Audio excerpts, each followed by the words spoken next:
दोस्तों, उपराष्ट्रपति जगदीप धनखड़ और निशिकांत दुबे ने जो टिप्पणियां सुप्रीम कोर्ट पर की थीं, वो अब तक सुप्रीम कोर्ट भूला नहीं है और आज की एक सुनवाई में सुप्रीम कोर्ट की तरफ से एक बार फिर उसी बात को याद दिलाया गया। दोस्तों, याद होगा आपको, उपराष्ट्रपति जगदीप धनखड़ ने सुप्रीम कोर्ट के लिए ये कहा था कि सुप्रीम कोर्ट सुपर संसद की तरह व्यवहार कर रही है। उपराष्ट्रपति ने ये भी कह दिया था दोस्तों कि सुप्रीम कोर्ट एक संविधान के अनुच्छेद को न्यूक्लियर मिसाइल की तरह इस्तेमाल कर रही है। सब जानते हैं, आप सबको मुँह जुबानी याद है उपराष्ट्रपति ने क्या क्या बोला था और संदर्भ क्या था ये भी आप जानते हैं। राष्ट्रपति को राज्यपालों वाले मामले को लेकर एक हिदायत दी थी सुप्रीम कोर्ट ने। कोई आदेश नहीं दे सकता सुप्रीम कोर्ट राष्ट्रपति को, बस ये कहा था कि जो बिल राज्यपाल राष्ट्रपति को भेजते हैं 3 महीने के अंदर राष्ट्रपति उस पर फैसला ले लें।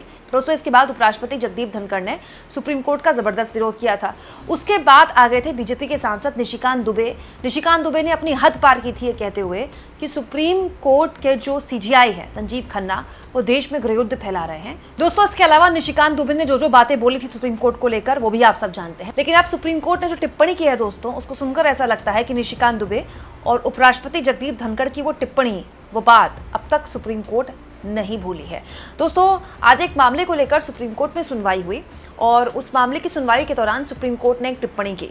मैंने आपको कुछ दिन पहले एक खबर दिखाई थी जिसमें सबसे पहले मैंने आपको बताया था कि सुप्रीम कोर्ट में ये जो OTT प्लेटफॉर्म्स है ना, अलग अलग अमेजॉन, नेटफ्लिक्स, इनमें जिस तरह का कंटेंट परोसा जाता है, इसको लेकर याचिकाकर्ता गए थे सुप्रीम कोर्ट में कि आप केंद्र सरकार से कहिए कि इस पूरे के पूरे मसले पर कोई कानून बनाए, क्योंकि जो ये प्लेटफॉर्म्स हैं वो हर किसी के लिए खुले हैं और इसमें काफ़ी ऐसी चीज़ें, काफ़ी ऐसे सीन्स दिखाए जाते हैं जो बच्चों के लिए देखने ठीक नहीं है और लोग परिवार के साथ भी देखते हैं।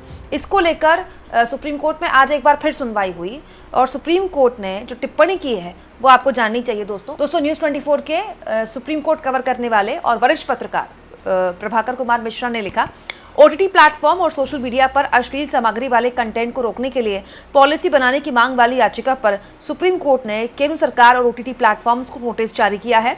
जस्टिस गवई ने सुनवाई के दौरान कहा कि ऐसे तो हम पर आरोप लग रहा है कि हम कार्यपालिका और विधायिका में दखल दे रहे हैं, लेकिन ये चिंताजनक स्थिति है।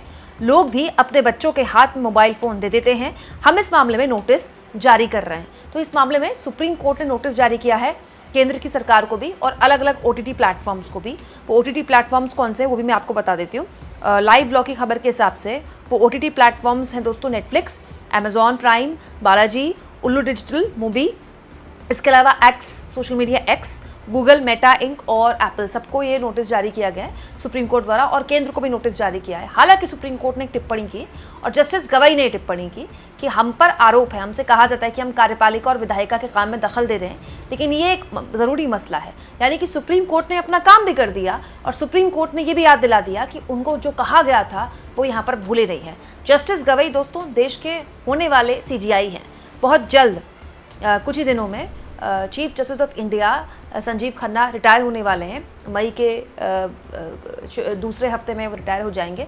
इसके बाद जस्टिस गवई ही CGI बनेंगे और जस्टिस गवई लगातार टिप्पणियां कर रहे हैं, लगातार बिना नाम लिए लगातार टिप्पणियां कर रहे हैं। वो ये बताते हैं अपनी टिप्पणियों से कि उन पर सुप्रीम कोर्ट पर जिस तरह की टिप्पणियां की हैं उसको सुप्रीम कोर्ट देख रहा है, समझ रहा है, क्या हो सकता है वक्त दे रहा हो। दोस्तों, ये पूरा का पूरा मामला जो शुरू हुआ, बेसिकली जो राज्यपाल वाला आदेश सुप्रीम कोर्ट ने दिया था वो तो शुरू हुआ ही था, लेकिन वक्फ संशोधन कानून को जब सुप्रीम कोर्ट में चुनौती मिल गई और उसको लेकर सुप्रीम कोर्ट ने अपनी 2 सुनवाइयों में 3 प्रावधानों पर अंतरिम रोक लगा दी, केवल 3 प्रावधानों पर। इसको लेकर बीजेपी वाले काफ़ी नाराज़ हो गए और निशिकांत दुबे ने ये टिप्पणियां कर दी कि संसद बनाएगी कानून, सुप्रीम कोर्ट कौन होती है कानून बनाने वाली, और उसके बाद उन्होंने अपनी सीमा लांघ दी, जिसके बाद उनकी चौतरफा निंदा भी हुई। उनकी पार्टी खुद ने उनके बयान से किनारा कर लिया, लेकिन निशिकांत दुबे तो निशिकांत दुबे हैं, वो अब भी लगातार बोल रहे हैं। लेकिन सुप्रीम कोर्ट ने आज एक बार फिर से उस टिप्पणी को याद दिलाते हुए इशारों इशारों में बहुत बड़ी बातें बोली हैं।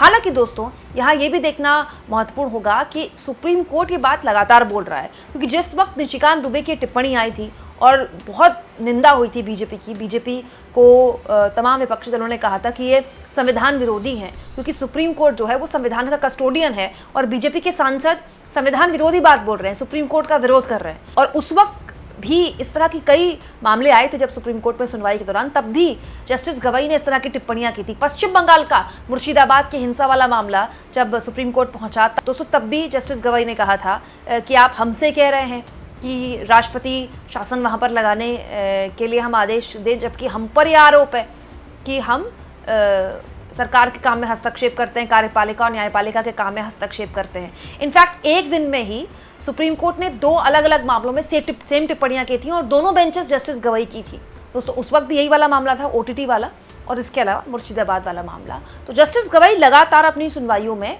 इस तरह के बयान देकर चेता रहे हैं सरकार को कि उनके सांसद द्वारा बोली गई जो बात थी वो अब तक सुप्रीम कोर्ट को याद है।